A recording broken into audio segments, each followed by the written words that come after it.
ابھی ہمارے ایک بہت ہی محترم ساتھی نے یہاں پہ کہا کہ کم از کم غوری میزائل کا رخ ہی اسرائیل کی طرف کر دو. بھائی آپ کو پتہ ہونا چاہیے کہ غوری میزائل کا رخ اسرائیل کی طرف کرنے کی کوشش کی تھی ایک آدمی نے، اس کا نام تھا ڈاکٹر عبدالقدیر خان. اور یہ جو بات میں آپ کو بتانے لگا ہوں یہ خود مجھے ڈاکٹر عبدالقدیر خان صاحب نے بتائی. میں نے ان سے پوچھا کہ یہ ڈاکٹر صاحب یہ پرویز مشرف کے ساتھ کیا مسئلہ ہے آپ کا، آپ تو ہمارے قومی ہیرو ہیں. تو انہوں نے اس کو ایک بہت ناقابل بیان قسم کی گالی دی اور کہا کہ میں نے جب غوری میزائل کی رینج جو ہے وہ 5000 کلومیٹر کرنے کی کوشش شروع کی اور پروجیکٹ کے لیے جب میں نے ان سے فنڈز مانگے تو انہوں نے کہا اچھا اس کا مطلب ہے تم اسرائیل کو ٹارگٹ کرنا چاہتے ہو، تو ہمارا تو دشمن انڈیا ہے، تو یہ 1500 یا زیادہ سے زیادہ 2000 کلومیٹر سے آگے تم نہیں جا سکتے. تو حضور بات تو کرنا بڑا آسان ہے کہ غوری میزائل کا رخ اسرائیل کی طرف کر دو، لیکن جس نے کرنے کی کوشش کی اس کو تو آپ نے عبرت کی مثال بنا دیا. یہ بات میں اس لیے کر رہا ہوں یہاں پہ کہ اس وقت بھی مولانا فضل الرحمان صاحب اور سراج الحق صاحب کو پتہ ہے کہ اس وقت بھی پاکستان میں وہ لوگ موجود ہیں کہ جو اوپر سے تو مذمت کر رہے ہیں اسرائیلی بمباری کی، لیکن اندر سے ان کا دل جو ہے وہ کہیں اور ہے.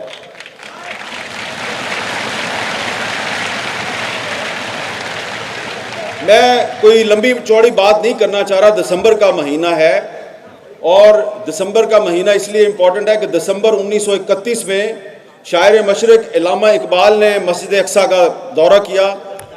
مفتی اعظم فلسطین مفتی امین الحسین کی دعوت پر انہوں نے وہاں پہ خطاب کیا تھا مسجد اقصیٰ میں، اور پھر بار بار وہ ایک ہی بات کہتے رہے اپنے ساتھیوں کو، مسلم لیگ کے ساتھیوں کو بھی اور عالم اسلام کے حکمرانوں کو بھی یہ کہتے رہے کہ کبھی امریکہ اور برطانیہ پہ اعتماد نہ کرنا، اور خاص طور پہ انہوں نے مسلمانوں سے کہا کہ فلسطین کے بارے میں جو عرب بادشاہ ہیں ان کے اوپر کبھی اعتبار نہ کرنا، یہ آپ کے جو مفادات ہیں ان کا تحفظ کرنے کے قابل نہیں ہے. اور یہ بات آج صحیح سچ ثابت ہو رہی ہے. اس وقت میں کسی عرب بادشاہ کا نام نہیں لینا چاہتا کہ وہ تم تو بہت کچھ کر سکتے ہو لیکن تم نہیں کر رہے. ہم بہت سے عرب بادشاہوں کے نام لے سکتے ہیں جو صرف زبانی بیانات تو جاری کر رہے ہیں لیکن عملی طور پہ انہوں نے کوئی مدد نہیں کی فلسطینیوں کی. ہمیں سب سے پہلے اپنے گھر کا جائزہ لینا چاہیے کہ آپ کے اپنے گھر میں کیا ہو رہا ہے. اب آپ یہاں پہ اتنا بڑا آپ نے اجتماع کیا ہے، یہاں پہ آپ اچھی اچھی تقریریں ہوں گی، قراردادیں منظور ہوں گی، لیکن آج پاکستان کی جو اس وقت موجودہ حکومت ہے اس سے یہ پوچھنے کی ضرورت ہے کہ آپ بار بار جو یہ کہتے ہیں کہ مسئلہ فلسطین کا حل 2 اسٹیٹ سلوشن ہے، 2 ریاستی فارمولہ، تو یہ پاکستان کی کون سی پارلیمنٹ نے یہ فیصلہ کیا؟ کہاں پہ یہ فیصلہ ہوا کہ 2 ریاستی سلوشن جو ہے وہ مسئلہ فلسطین کا حل ہے؟ اور کیا یہ ہمارے نگران وزیر اعظم صاحب جنہوں نے 2 اسٹیٹ سلوشن کی بات سب سے پہلے کی، مطلب پتہ ہے آپ کو 2 اسٹیٹ سلوشن کا مطلب کیا ہے؟ مطلب یہ ہے کہ 2 اسٹیٹ سلوشن کا مطلب یہ ہے کہ جی آپ اسرائیل کا جو وجود ہے اس کو تسلیم کر لیں اور اسرائیل کو بھی تسلیم کر لیں، اور یہ جو غزہ اور دریائے اردن کا جو مغربی کنارہ ہے اس طرف جو فلسطین ہے یہاں پہ ایک فلسطینی ریاست قائم کر دیں. تو یہ 2 اسٹیٹ سلوشن ہے. اب میں اس 2 اسٹیٹ سلوشن کو کیوں مسترد کرتا ہوں، میں اس کے کیوں خلاف ہوں؟ پہلی بات تو یہ ہے کہ پاکستان اسرائیل کو تسلیم نہیں کرتا. معذرت کے ساتھ اپنی گفتگو کا آغاز جانوروں سے کروں گا. آپ نے دیکھا ہوگا کہ کسی جنگل میں یا پہاڑی علاقے میں اگر کسی بندر پہ کوئی مشکل وقت آ جائے یا کوئی انسان بندر کو مار دے یا کوئی بندر جو ہے یہ مارگلا روڈ پہ کسی گاڑی کے نیچے آ جائے تو سارے بندر اکٹھے ہو جاتے ہیں. ایک کتا کسی گلی میں بھونکے تو تمام شہر کے کتے جو ہیں جن تک اس کتے کی آواز پہنچتی ہے وہ بھی بھونکنا شروع کر دیتے ہیں.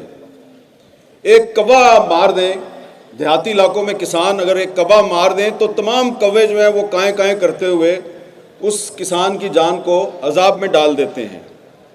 لیکن آپ دیکھیں کہ 2 مہینے سے فلسطینیوں کو مار پڑ رہی ہے، ان کو شہید کیا جا رہا ہے، ان کے ہزاروں بچے جو ہیں ان کو شہید کر دیا گیا ہے، تو ان تک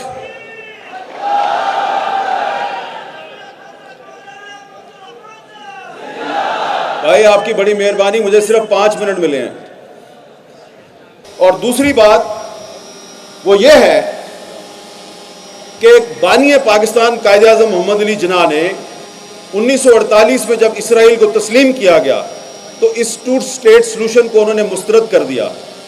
ان کو جب یہ کہا گیا کہ آپ اسرائیل کو تسلیم کریں تو انہوں نے انکار کر دیا، اور قائد اعظم نے خط لکھا امریکی صدر ٹرومین کو، اور اس خط میں یہ کہا کہ اسرائیل ایک ناجائز ریاست ہے، آپ اس کی سپورٹ بند کر دیں.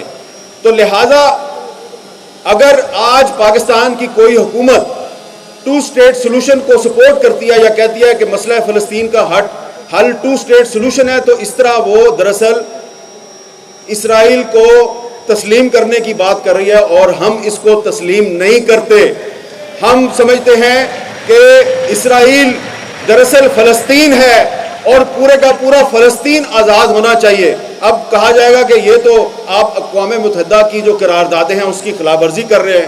تو اقوام متحدہ کی ایک قرارداد تو کشمیر کے بارے میں بھی ہے، تو پھر آپ کو جو کشمیر کے بارے میں قرارداد ہے اس کا بھی احترام کرنا چاہیے. آپ کشمیر پہ قرارداد کا احترام نہیں کرتے، ہم اسرائیل اور فلسطین پہ اقوام متحدہ کی قرارداد کا احترام نہیں کرتے، اور یہ ایک اعلان کرنا چاہ رہے ہیں. آپ کریں گے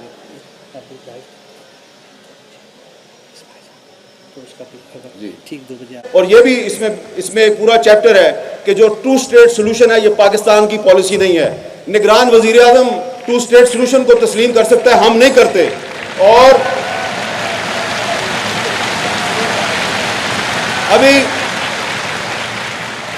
کچھ ہی دیر میں چند سیکنڈ کے بعد حماس کے رہنما اسماعیل ہانیہ صاحب جو ہیں وہ ویڈیو لنک پر آپ کے اس اجتماع سے خطاب کریں گے، اور ہم ان کو یقین دلاتے ہیں، تمام یہاں پہ جو موجود علماء کرام اور لیڈرشپ ہے، اور آپ کی طرف سے ہم ان کو یقین دلاتے ہیں کہ آپ ایک چٹان کی طرح اسرائیل کے سامنے کھڑے ہیں، اور ہم بھی آپ کے ساتھ کھڑے ہیں. اور اسماعیل ہانیہ صاحب جو ہیں وہ یقیناً بہت سے جو مسلم ممالک ہیں ان کی جو حکومتیں ہیں وہ ان کو پسند نہیں کرتی، لیکن تمام مسلم ممالک کے عوام جو ہیں وہ اسماعیل ہانیہ کو اپنا ہیرو سمجھتے ہیں، اور ہم آپ کے ساتھ ہیں. ہماری حکومتیں آپ کے ساتھ ہو نہ ہوں، لیکن ہم سب آپ کے ساتھ ہیں. اور اب کچھ ہی دیر میں اسماعیل ہانیہ صاحب جو ہیں وہ آپ کے سامنے جلوہ افروز ہوں گے. بہت بہت شکریہ.